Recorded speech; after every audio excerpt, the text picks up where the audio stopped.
What's up, what's happening, what's going on, everybody? The NFL draft is quickly approaching, and every year there's going to be a couple busts. But some busts are worse than others. Every team has wasted a top pick on a player that has failed miserably, or at least has failed to meet expectations. Today we present the biggest draft bust in each of the last 25 years, 1993 to 2017. 1993, Rick Mirer, second overall. The Seahawks drafted the Notre Dame product hoping he'd be their franchise quarterback. Instead, Seattle got a QB who couldn't transfer his skills into the pros. Mirer lasted just 4 years in the West, accumulating 41 touchdowns, 56 interceptions. He then embarked on a career as a backup quarterback and was out of football after the 2003 season. 1994, Heath Shuler, third overall. With their nice little run in the 80s and early 90s, the Washington Redskins sought a quarterback to lead the next era, but Heath Shuler was not that guy. Shuler started just 13 games over a 3-year span with Washington. That totaled a 4-9 record, 13 touchdowns, and 19 interceptions. To make matters worse, 7 of the next 10 picks after Shuler became Pro Bowlers. 1995, Ki-Jana Carter. Oh man, Cincinnati passed on Steve McNair and Kerry Collins and decided to take Ki-Jana Carter. He didn't do much for Cincinnati. He only lasted 4 years, never rushed for more than 464 yards. There was no receipt. Just learn from it, Cincy. 1996, Lawrence Phillips, 6th overall. The Rams were taking a risk by drafting Phillips 6th overall. He was a star running back at Nebraska. He had a history of troubles with the law, which included an attack on a 21-year-old student and a female basketball player. The Rams should have known what they were getting into, but this is exactly what happened. Phillips' temper saw him walk out of practices and led to confrontations with coaches. He lasted just 2 years with the Rams, rushing for 1 touchdown before getting released. He had a brief stint in Miami and San Francisco, but he never did anything special there either. 1997, Tom Knight, 9th overall. After shining at Iowa, Knight heard his name called by the Cardinals in the 97 draft. He was the 3rd cornerback taken, but he was never really a reliable starting defensive back in the pros. Knight just played 5 seasons for the Cardinals and 1 with the Ravens before leaving the NFL in 2003. 1998, Ryan Leaf, 2nd overall. Peyton Manning and Ryan Leaf were the top 2 prospects in 98.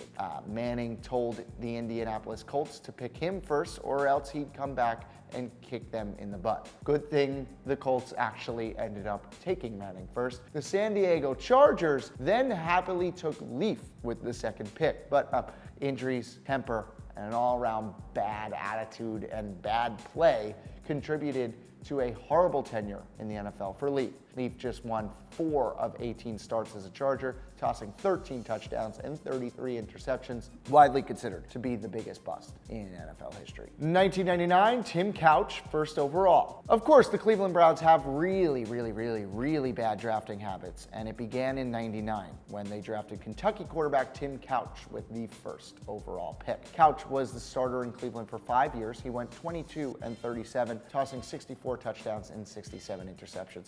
Many consider him to be the biggest bust in Browns history, and it may be, but he's definitely not alone. 2000, Courtney Brown, 1st overall. The Browns again. To be fair, Courtney Brown was a can't-miss product, right? The Penn State defensive end.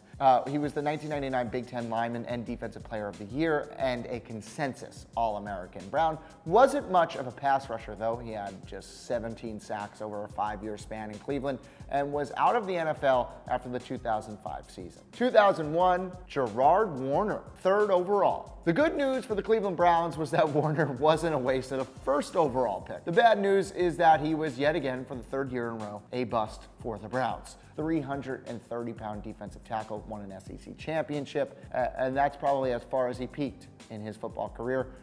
Warren played just 4 years in Cleveland and bounced around different teams. Definitely a major bust. 2002, David Carr, 1st overall. Probably a top 5 bust of all time, Carr was supposed to lead the newly founded Texans franchise to greatness. Now, He didn't have much talent to work with, but he did lead a disappointing team, that's for sure. He compiled a 22-53 record, tossing 59 touchdowns against 65 interceptions. Carr was so bad, scouts said his brother Derek fell late to the Oakland Raiders because David had scared them off. 2003, Charles Rogers, 2nd overall. The Detroit Lions could have drafted a future legend, Andre Johnson, at wide receiver. They kindly let him slip to the 3rd spot for the Houston Texans. Detroit opted to take wideout Charles Rogers out of Michigan State instead. Rogers only appeared in 15 NFL games over a 3-year stretch, 36 catches, 440 yards, 4 touchdowns. Oh, Lions fans. Imagine if they had Andre Johnson and Calvin Johnson together. 2004, Robert Gallery, 2nd overall. He's one of the many failed Oakland Raider draft selections in the 2000s. Robert Gallery was supposed to be the anchor of Oakland's offensive line. Instead, he was a very mediocre starter who somehow lasted 7 seasons with the franchise. By the way, the next pick, Larry Fitzgerald. 2005, Cedric Benson, 4th overall. Benson was a 3-time 1,000-yard rusher with the Cincinnati Bengals. The Bears were the ones who drafted Benson, and all they got from him was 3 mediocre seasons. 2006, Reggie Bush, 2nd overall. Bush was a 2-time national champ at USC and won the 2005 Heisman Trophy, though he later had to forfeit it. That's a long story. The Saints had signed Drew Brees, so adding Bush in the backfield only made a ton of sense. But Bush was pretty much a flop in New Orleans. He showed signs of flashing, but in his 5 years there, he never rushed for more than 581 yards in a season.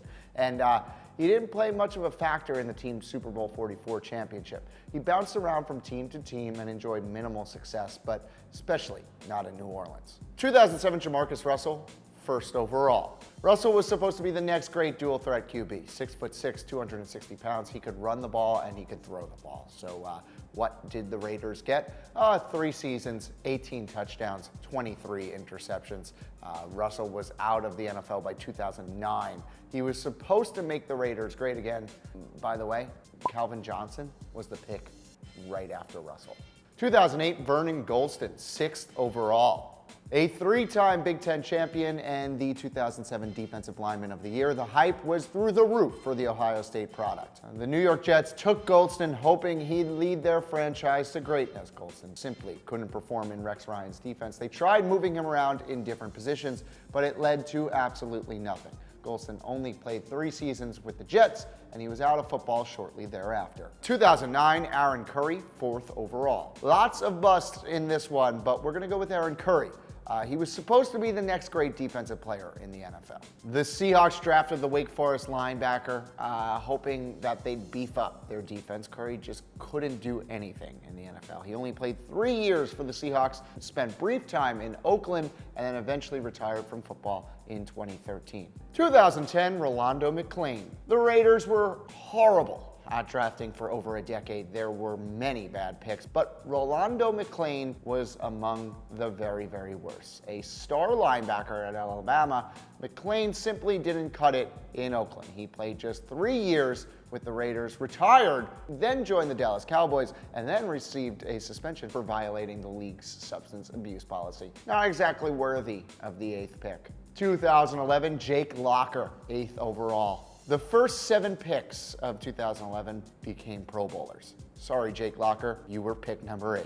Locker lasted just 4 seasons in the NFL as injuries piled up quickly and stalled a promising career. Following a season-ending injury in 2014, Locker announced his retirement, claiming he didn't even want to play anymore. 2012, Trent Richardson, 3rd overall. Again, we mentioned the Cleveland Browns.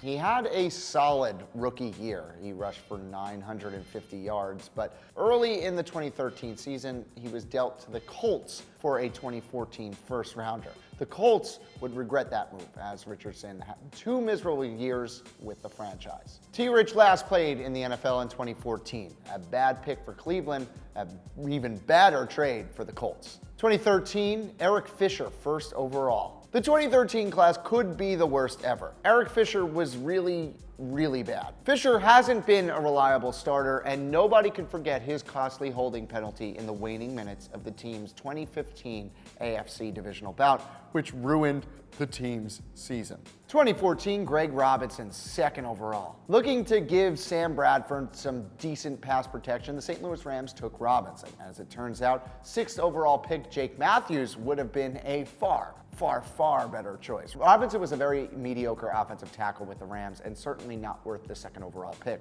In 2017, he was traded to the Lions, and the Rams lived to regret that draft choice. 2015, Kevin White, 7th overall. The first 6 picks from this draft looked very solid. The Bears took wideout Kevin White with hope that he'd replace a departed Brandon Marshall. So far, absolutely no cigar. White missed his whole rookie season after suffering a shin fracture. A fractured fibula limited him to 4 games in 2016, and a shoulder blade fracture forced him to miss all but 1 game in 2017. Time's running out for White, who's shaping up to be the biggest bust of this draft class. 2016, Eli Apple, 10th overall. The 2016 draft was loaded with so many established stars. The Giants can't be happy with their choice of taking Eli Apple. Not only has he been terrible in coverage, but he's been a major head case for coaches. Teammate Landon Collins even said that Apple had to grow up. He was suspended for the team's first game of the 2017 season after clashing with coaches. So far, the Giants, they picked one bad apple. I know, lame. Get over it. 2017, Mitch Trubisky, 2nd overall. All right, relax. It's way too early, and we don't know how the 253 draft picks from 2017 will pan out. But we're basing this entry on Trubisky not showing many flashes at all in his rookie year. 7 touchdowns, 7 interceptions. The Bears haven't supplied him with much talent so far either. Can he turn it around? Yes, absolutely. But for now, we have to pick somebody. So we're picking him. Who else was a giant draft bust? Let me know in the comments down below. If you're new to Toro Pro Sports, welcome. Hit the subscribe button. If you like this video, hit the like button. Do all of that. Until next time, I'm Cantalupo. Thanks for watching. Woo!